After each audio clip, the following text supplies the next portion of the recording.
Hello viewers, welcome back again in my YouTube channel Learn English Easily with Vijay Sir. And in today's video lecture, we are going to learn how to find out the rhyme scheme. जैसे कि हम सभी जानते हैं कि कविताओं पर आधारित राइम स्कीम को फाइंड आउट करना है या कीजिए, इस तरह का सवाल आपको पूछा जाता है। तो आज के इस वीडियो लेक्चर में हम सीखेंगे बहुत आसान तरीके से राइम स्कीम को कैसे फाइंड आउट किया जाता है। तो चलिए एक एक कविता के स्टांजाओं से हम लोग पढ़ेंगे। यहाँ पर ट्विंकल ट्विंकल लिटिल स्टार इस कविता का एक स्टांजा आपके सामने रखा है और इस स्टांजा से हम लोग पढ़ेंगे कि राइम स्कीम को कैसे फाइंड आउट किया जाता है। देखिए स्टांजा की लाइनें क्या है। Twinkle twinkle little star, how I wonder what you are, up above the world so high, like a diamond in the sky. तो ये हुआ कविता का स्टांजा। और राइम स्कीम को फाइंड आउट करने के लिए हमें सबसे पहले ज़रूरत होती है हर एक लाइन के, कविता के हर एक लाइन के लास्ट वर्ड की। तो आपके सामने जो कविता है या जो कविता का स्टांजा है उसके लास्ट, हर एक लाइन के लास्ट वर्ड को अलग कलर से दिखाया गया है, उसे अंडरलाइन किया गया है। तो सबसे पहले यहाँ पर 4 लाइनें हैं तो 4 वर्ड हमारे पास होने चाहिए। पहला वर्ड है स्टार, पहले लाइन का लास्ट वर्ड। दूसरे लाइन का लास्ट वर्ड है आर। तीसरी लाइन है, तीसरे लाइन का लास्ट वर्ड है हाई और लास्ट लाइन का लास्ट वर्ड है स्काई। तो 4 वर्ड हमारे पास इकट्ठा हो गए। एक है स्टार, दूसरा है are, third is high and last one is sky. तो हम इस चारों वर्ड को अलग से लिख लेते हैं। देखिए इस तरह से हमने स्टार, आर, हाई, स्काई इन चारों वर्ड को अलग से लिख लिया। अभी राइम स्कीम बनाने के लिए सबसे पहले ज़रूरी चीज़ हमें पता होनी चाहिए कि जैसे गणितीय भाषा में हम किसी संख्या को x मानते हैं, वैसे ही जब आपको राइम स्कीम फाइंड आउट करनी होती है तो पहले लाइन का जो लास्ट वर्ड होता है उस वर्ड को हम a मानते हैं। तो जैसे कि पहली लाइन थी twinkle twinkle little star, last word था स्टार और स्टार को हमने यहाँ पर a माना है। दूसरे लाइन का लास्ट वर्ड है आर। अगर पहले वर्ड के साथ दूसरा वर्ड राइमिंग वर्ड्स, मतलब कि उनकी अगर राइमिंग पेयर बन रही है, दोनों वर्ड अगर समान ध्वनि वाले हैं तो दोनों को एक ही लेटर से निर्देशित किया जाएगा। जैसे कि स्टार एंड आर ये दोनों राइमिंग वर्ड्स है, इसीलिए स्टार को हमने ये माना था और स्टार का राइमिंग वर्ड आर है, इसीलिए आर को भी हम ए ही मानेंगे। अगर सेकंड वर्ड जो होता, अगर वो राइमिंग वर्ड्स नहीं होता तो अगर राइमिंग वर्ड्स न होने के कारण हम वहाँ पर बी इस लेटर का इस्तेमाल कर सकते थे, लेकिन यहाँ पर स्टार और आर दोनों समान ध्वनि वाले वर्ड्स है, बोथ आर राइमिंग वर्ड्स, इसीलिए हमने दोनों वर्ड्स को एक ही लेटर से इंडिकेट किया है। थर्ड लाइन का लास्ट वर्ड है हाई और हाई ए जो वर्ड है स्टार के साथ या आर के साथ राइमिंग पेयर नहीं बना रहा है और ए इस लेटर का ऑलरेडी हम इस्तेमाल कर चुके हैं, इसीलिए ए के बाद अल्फ़ाबेट बी का इस्तेमाल हमें हाई इस वर्ड के लिए करना पड़ेगा, क्योंकि ए का इस्तेमाल हम लोग कर चुके हैं और हाई जो वर्ड है स्टार और आर को राइमिंग नहीं कर रहा है, वो समान ध्वनि वाला वर्ड नहीं है, इसीलिए हाई को हमने बी इस लेटर से इंडिकेट किया है। अभी लास्ट वर्ड है स्काई।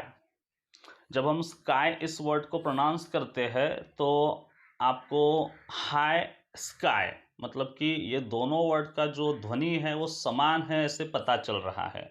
जैसे कि स्टार आर, हाई स्काई, तो स्काई वर्ड हाई के साथ राइमिंग पेयर बना रहा है और हाई को हमने बी इस लेटर से इंडिकेट किया था, इसीलिए स्काई को भी हम बी इस लेटर से ही इंडिकेट करेंगे। तो 4 लाइनें थी हमारी और 4 लाइनों के 4 वर्ड थे स्टार, आर, हाई, स्काई, और इन चारों वर्ड को अभी हमने लेटर से इंडिकेट कर दिया है। तो जो लेटर से इंडिकेट किया है वही हमारी राइमिंग स्कीम है। देखिए स्टार आर राइमिंग पेयर है, इसीलिए दोनों वर्ड को सेम लेटर से इंडिकेट किया गया, ए से, और दूसरा जो राइमिंग पेयर है हाई एंड स्काई, तो दोनों को बी इस लेटर से इंडिकेट किया गया है। इसीलिए ट्विंकल ट्विंकल लिटिल स्टार जो पोयम है, इस कविता की राइमिंग स्कीम बनती है ए बी बी। तो आपको पेपर में इस तरह से लिखना होता है, the rhyme scheme of the given poem is A B B. मुझे उम्मीद है कि ये जो पहली कविता ट्विंकल ट्विंकल लिटिल स्टार का जो स्टांजा हमने पढ़ा, उसकी जो राइम स्कीम हमने बनाई वह आपको बहुत अच्छे से और बहुत आसान तरीके से समझ में आई होगी। चलिए दूसरा एग्जाम्पल पढ़ते हैं। और टीनेजर्स प्रेयर एक कविता है, 10वीं के पाठ्यपुस्तक से ली गई है। देखिए कविता की लाइनें क्या है। Each day brings new beginnings, decision I must make, I am the only one to choose the road that I will take. So it is the first stanza of the poem a teenager's prayer. अभी stanza की जो हर एक line होती है, हर एक line का last word पर हमें कंसंट्रेशन करना होता है, राइमिंग वर्ड्स के लिए हो या चाहे राइमिंग स्कीम के लिए हो। तो लास्ट वर्ड जो है, पहली लाइन है each day brings new beginnings. देखिए पहली line each day brings new beginnings, तो इसे हमने ए माना है। इसके पहले मैंने बताया कि उसे ए क्यों मानते हैं, जैसे गणितीय भाषा में हम किसी संख्या को एक्स मानते हैं, बिल्कुल सेम यहाँ पर पहली लाइन का जो लास्ट वर्ड होता है उसे हम ए मानेंगे। तो अगर बिगिनिंग के साथ दूसरे लाइन का लास्ट वर्ड राइमिंग पेयर बनाता है तो ही उसे ए माना जाएगा, अगर नहीं बनाता है तो उसे हम एक ए इस अल्फ़ाबेट के बाद बी अल्फ़ाबेट आता है तो उसे बी मानेंगे। तो चलिए दूसरी लाइन क्या है पढ़ते हैं, बिगिनिंग के साथ वह राइमिंग पेयर बनाती है क्या, ये भी देखा जाएगा। तो दूसरी लाइन है डिसीजन आई मस्ट मेक।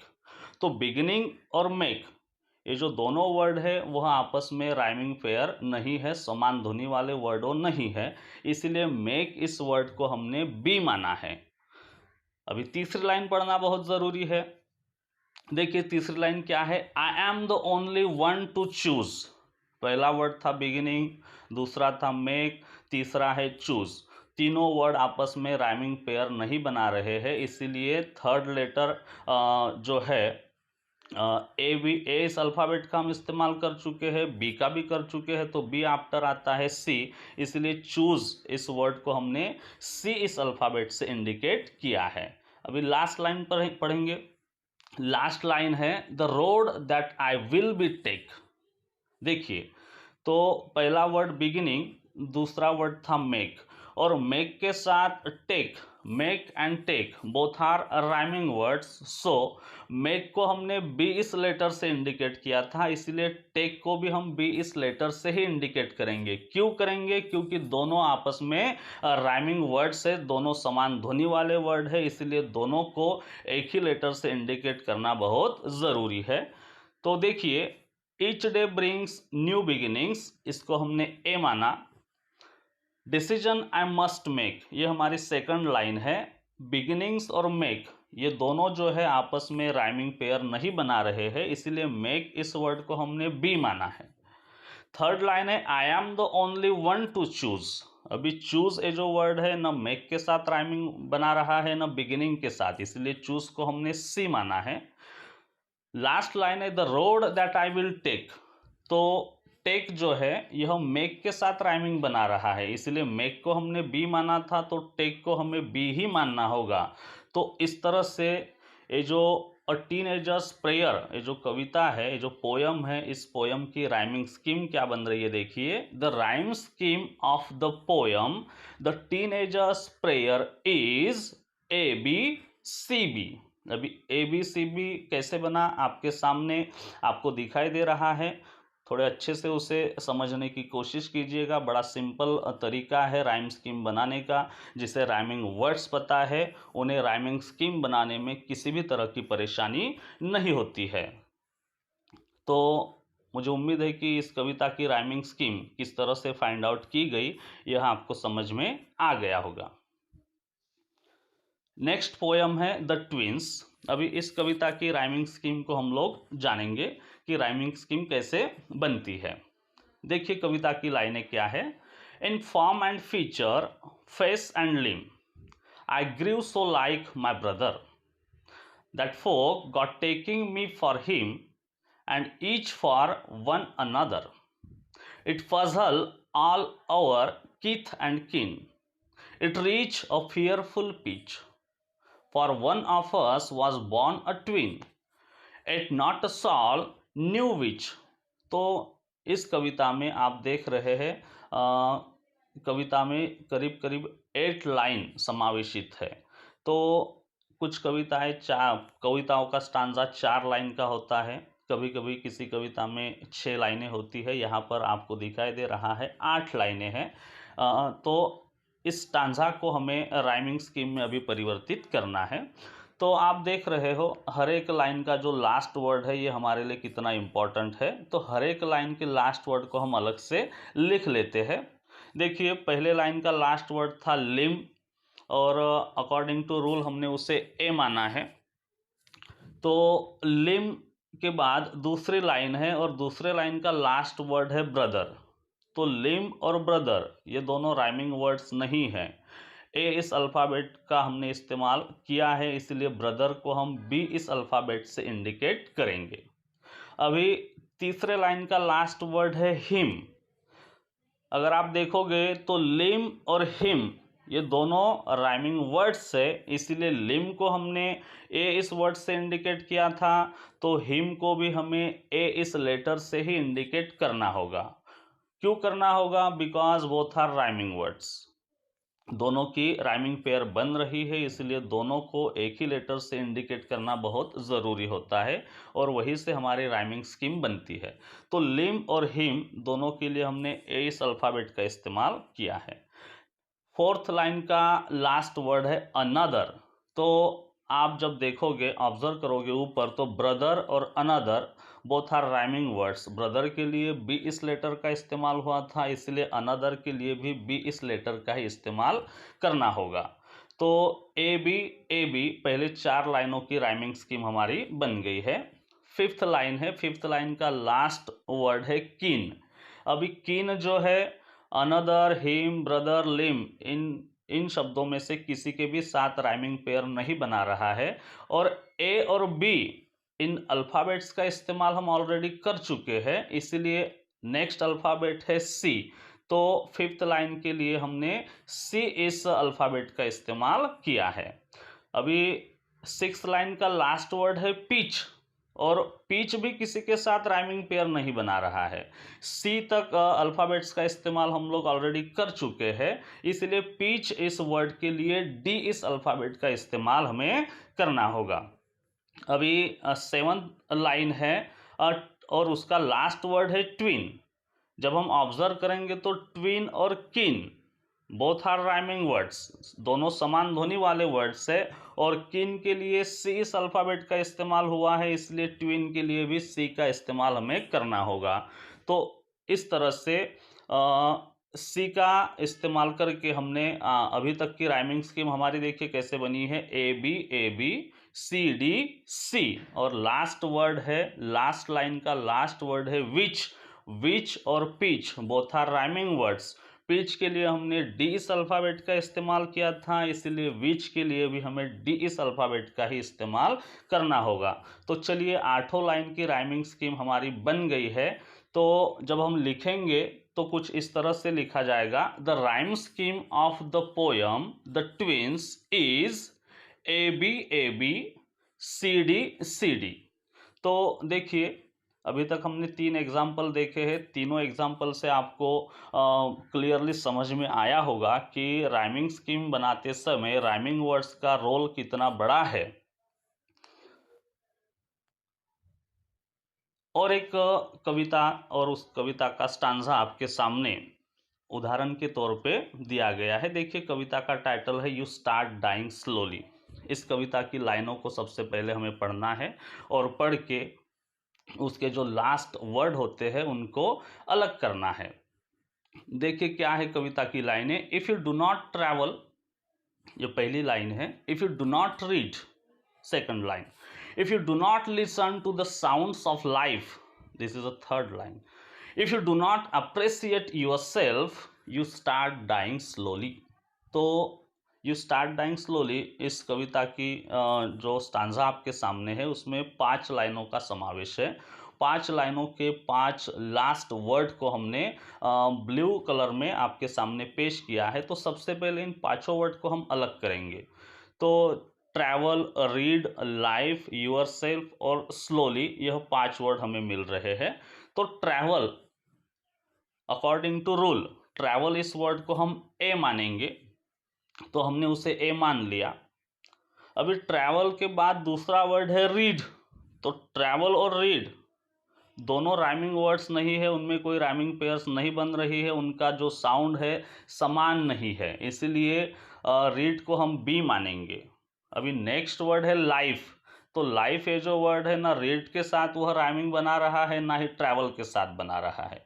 ए और बी इस अल्फ़ाबेट का इस्तेमाल ऑलरेडी हम कर चुके हैं, इसीलिए लाइफ इस वर्ड के लिए हम सी इस अल्फ़ाबेट का इस्तेमाल करेंगे। नेक्स्ट लाइन का लास्ट वर्ड है योर सेल्फ। अभी योर सेल्फ को जब हम साउंड करते हैं तो योर सेल्फ ये जो वर्ड है ऊपर आए हुए ट्रैवल, रीड, लाइफ इनमें से किसी के भी साथ राइमिंग पेयर नहीं बना रहा है, इसीलिए योर सेल्फ इस वर्ड को हम डी इस अल्फ़ाबेट से इंडिकेट करेंगे। लास्ट लाइन का लास्ट वर्ड है स्लोली, और स्लोली को प्रोनाउंस करने के बाद हमें पता चल रहा है कि ये वर्ड भी ऊपर आए हुए किसी भी वर्ड के साथ राइमिंग पेयर नहीं बना रहा है। तो इसीलिए हम इस वर्ड को इंडिकेट करेंगे ई इस अल्फ़ाबेट से। तो यहाँ पर देखिए ए बी सी डी ई इस तरह से वर्ड हमें मिले हैं, मतलब यहाँ पर कोई भी वर्ड जो है आपस में एक दूसरे के साथ राइमिंग पेयर नहीं बना रहा है। तो ऐसे कविता के स्टांजाओं में हम लोग इस तरह का आंसर नहीं लिख सकते हैं the rhyme scheme of the given poem is A B C D E, क्योंकि यहाँ पर किसी भी तरह का कोई भी राइमिंग वर्ड्स नहीं है। और जिस कविता में राइमिंग वर्ड्स नहीं होता है वह एक फ्री वर्स होता है, मुक्त छंद होती है, उस कविता का जो प्रकार होता है वह मुक्त छंद में आता है। इसीलिए इस कविता का आंसर लिखते समय हमें लिखना होगा there is no rhyme scheme in the given poem, means it is a free verse. मतलब कि ये क्या है, यह एक फ्री वर्स कविता है, यह मुक्त छंद प्रकार की कविता है, क्योंकि इस कविता में कोई भी राइमिंग वर्ड्स नहीं है। राइमिंग वर्ड्स न होने के कारण यहाँ पर राइमिंग स्कीम नहीं बनती है, इसीलिए यह कविता फ्री वर्स का एक प्रकार है। तो करीब करीब 4 कविताओं के स्टांजा के माध्यम से हमने राइमिंग स्कीम क्या होती है और राइमिंग स्कीम बनाते समय राइमिंग वर्ड्स का जो यूज़ है, उनका जो रोल है वो कितना बड़ा है, यह आपके समझ में आया होगा। तो इस तरीके से आज के इस वीडियो लेक्चर के माध्यम से हमने पढ़ा how to find out the rhyme scheme. मुझे उम्मीद है आप लोगों को अच्छे से क्लियरली पता चल गया होगा कि राइमिंग स्कीम कैसे फाइंड आउट की जाती है। अगर आपको मेरा ये वीडियो पसंद आया हो तो इसे लाइक करें, सब्सक्राइब करें और ज़्यादा से ज़्यादा आपके दोस्तों के साथ, रिश्तेदारों के साथ शेयर भी कीजिएगा। Thank you so much.